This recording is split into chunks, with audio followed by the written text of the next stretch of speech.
আচ্ছা, সুরকার পঙ্কজ মল্লিকের কথা তো আপনারা সবাই জানেন। অসম সাহসী ছিলেন ওই ভদ্রলোক। তার কয়েকটা গল্প বলি আপনাদের।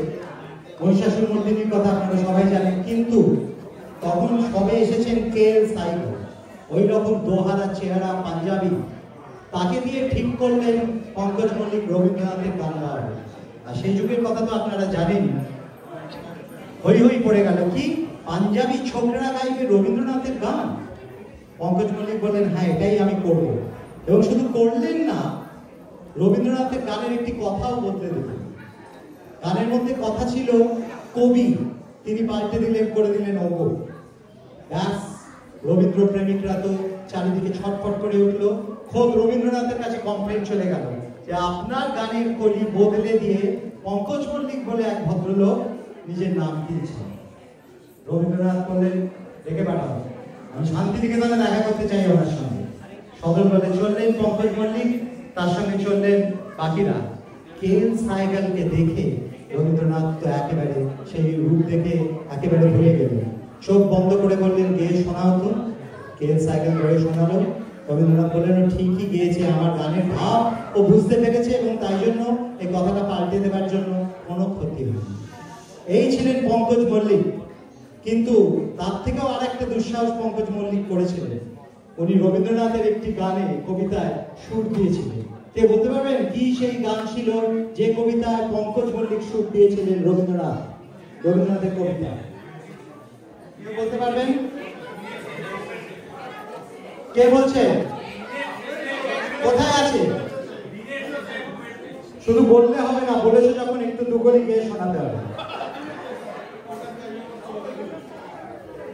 দিনের শেষে ঘুমের দেশে ঘুমটা পড়া ওই ছায়া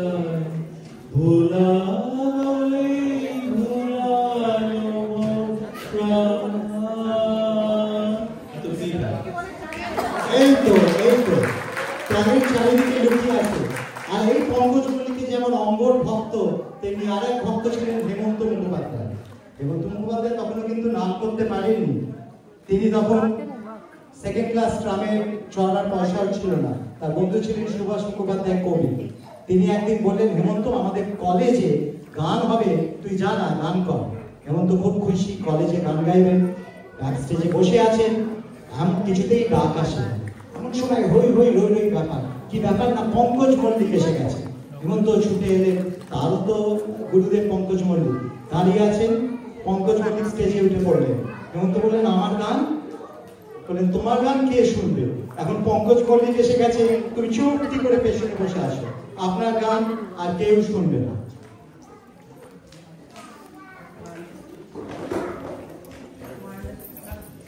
বিধাতা কি আড়ালে মুচকি হেসেছিলেন? ঈশ্বরের মতো কণ্ঠের অধিকারী হেমন্ত মুখোপাধ্যায় ক্রমশ বাঙালির হৃদয় ততদিনে জিতে নিয়েছে। কোনোদিনও শাস্ত্রীয় সঙ্গীত না শিখেও তার গানে মুগ্ধ ছিলেন ওস্তাদ আমির খান সাহেব, যিনি কণ্ঠ দিয়েছেন ভারতবর্ষের তৎকালীন তাবর তাবর নায়কদের লিপে। সুরারোপ করেছেন অগুন্তি সুপারহিট ছায়াছবির গানে এবং বেসিক গানে। হেমন্তের প্রথম দুটি সিনেমার প্লেব্যাক ঠিক জমল না। তারপর গাইলেন পথের শেষ কোথায়।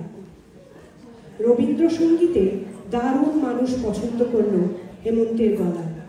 এবার পর পর বিখ্যাত হলো নন ফিল্মি রবীন্দ্রসঙ্গীত। তারপর আইপিটিএ এবং সলিল চৌধুরীর সাথে জুটি বেঁধে এক গায়ের বধূ রানার পালকির গান। এরপর বম্বেতে ডাক পেলেন আনন্দমঠের কাজ করতে সুরকার ও গায়ক হিসেবে। লতাকে দিয়ে বিখ্যাত বন্দে মাতরম গাওয়ানো কিন্তু ইতিহাস। এই সময় 1952 সালে পরিচালক সুধীর মুখার্জি বোম্বে গেলেন হেমন্তর সাথে দেখা করতে। বললেন, সাপমোচন ছবির সুর করতে হবে এবং উত্তমের লিপে গাইতেও হবে। সেই শুরু। এবং কলকাতার ফিল্ম জগতে হেমন্ত মুখোপাধ্যায় এক অবিচ্ছেদ্য নাম। উত্তমের সাথে জুটি বেঁধে তৈরি হলো সাপমোচন। এই জুটিকে মানুষ এত বেশি গ্রহণ করেছিল যে তারা উত্তম ও হেমন্ত যে আলাদা ভিন্ন কণ্ঠ তা মানতেই পারেনি। ওদের আলাদা তো ভাবাই যেত না। স্বপ্ন জাগানো রাত, মৌ মনে আজ মৌ জমেছে, ঝড় উঠেছে, বাউল বাতাস, আরো কত কত গান। আজকে শুনে নিন নীলাদ্রির কণ্ঠে মৌ বনে আজ। সঙ্গে নৃত্যে আছেন তনিষা।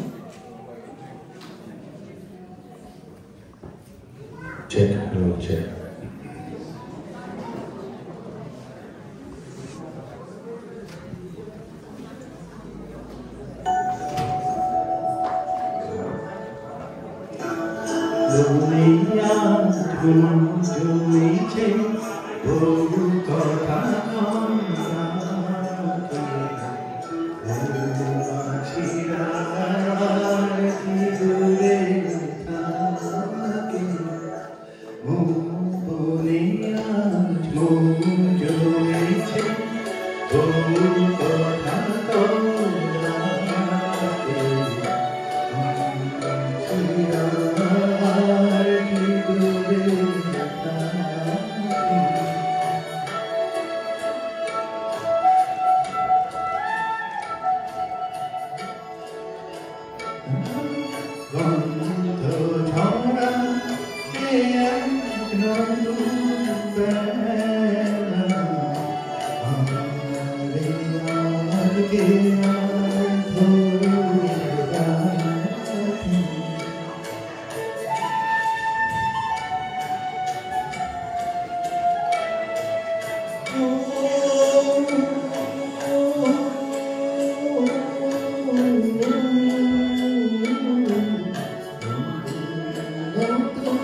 Thank you very much. এই উত্তম কুমারের ব্যাপারে তো এই স্বল্প পরিসরের মধ্যে সবকিছু বলা সম্ভব নয়। আর তার সঙ্গে হেমন্তর এই জুটি প্রথম তৈরি হয়েছিল সাতমোচন ছবিতে। আপনারা সবাই জানেন সাতমোচন ছবি সে গান বসে আছি পথে ফাগুনের গানে যত ভাবি ভুলে যাবে মন মানে না।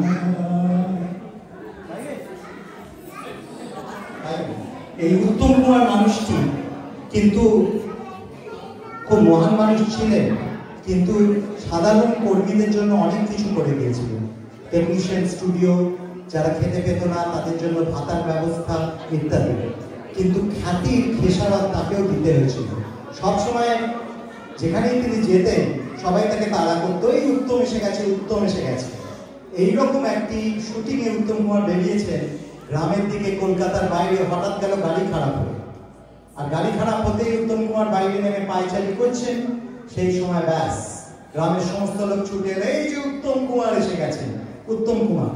ব্যাস উত্তম কুমার বললেন যে আরে আর বলবেন না, আমাকে এই উত্তম কুমারের মতন দেখতে, তাই জন্যই সবাই ভুলটা করে। নইলে আমি যদি উত্তম কুমার হতাম আমি কি বাইরে রোদের মধ্যে পায়চারি করতাম? উনি এখন প্রাসাদে বসে হাওয়া খাচ্ছেন। সুর করে সবাই চলে গেল। আর উত্তম কুমার খুব খুশি হলে চিৎকার করে বলতেন হরি বল। উত্তমের কথা বলতে গেলে মিসেস সেনের গল্প না করলে চলে। বাংলা ছবির পর্দায় সর্বকালের শ্রেষ্ঠ জুটির নাম উত্তম সুচিত্রা। কিন্তু কেমন ছিল এই দুজনের অফ স্ক্রিন সম্পর্ক? ওরা তখন রাজলক্ষ্মী সুকান্তর শুটিংয়ে রাজগিরে গেছে।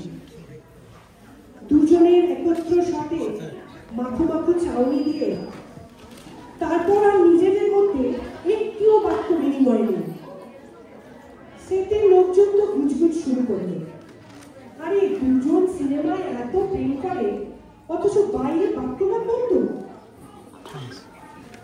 এমনকি রোমান্টিক বা দুষ্টু হাসিময় ডায়লগ বলার পর মুহূর্তে যে দরকারি কিছু বলার প্রয়োজন হলো সব এটা করা হোক ওটা করা হোক টাইপের ভাব পাচ্ছে। এ কি রে বাবা! আবার একদিন শোনা গেল দুজনের তুমুল অট্টহাসিতে ফ্লোর ফেটে পড়ছে, মানে মেঘ কেটেছে। এমনই মেঘ রোদ্দুরের খেলা দুজনের মধ্যে মাঝে মাঝেই হতো। কারণটা কেবল ওরা দুজনেই জানে। সুচিত্রা সেটে আসতেন স্বামী দিবানন্দ সেনের গাড়িতে। মিসেস সেন গাড়ি থেকে নেমেই সহকারী পরিচালকদের লেকপুল করতে শুরু করতেন। মিস্টার সেন মৃদু বকুনি দিতেন, আহ রমা, ওনাকে এমন করো না, দেখছো না ওনার অস্বস্তি হচ্ছে। কি আপনার অস্বস্তি হচ্ছে? ব্লাশ করছেন? আমার তো দারুণ লাগে ইয়াং ম্যানরা ব্লাশ করলে, বলে খিলখিল করে হাসতেন। একটু মুডি, একটু দুষ্টু, একটু জেদি, প্রবল ব্যক্তিত্বময়ী এই নায়িকা মধ্যে কোথাও এক শিশুও যেন লুকিয়ে থাকত। পরিচালক ভদ্রলোক এমন রূপসী নায়িকার মুখে এসব কথা শুনে কোথায় পালাবেন ভেবে পেতেন না, অথচ কাজের ব্যাপারে চূড়ান্ত প্রফেশনাল।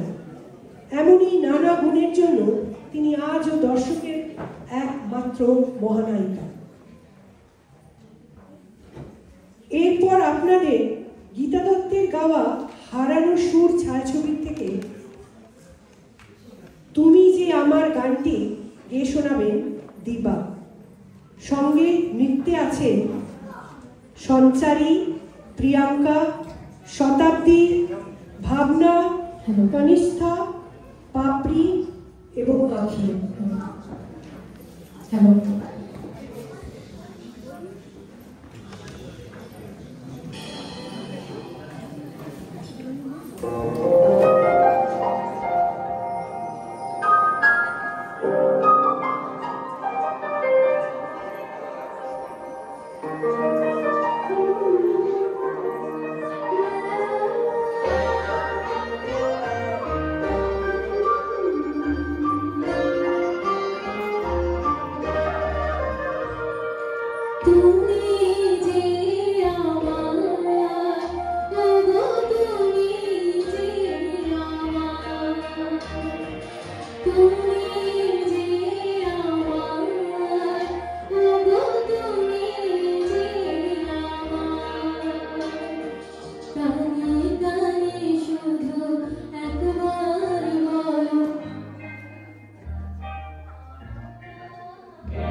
অকুল অন্ধকারে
তুমি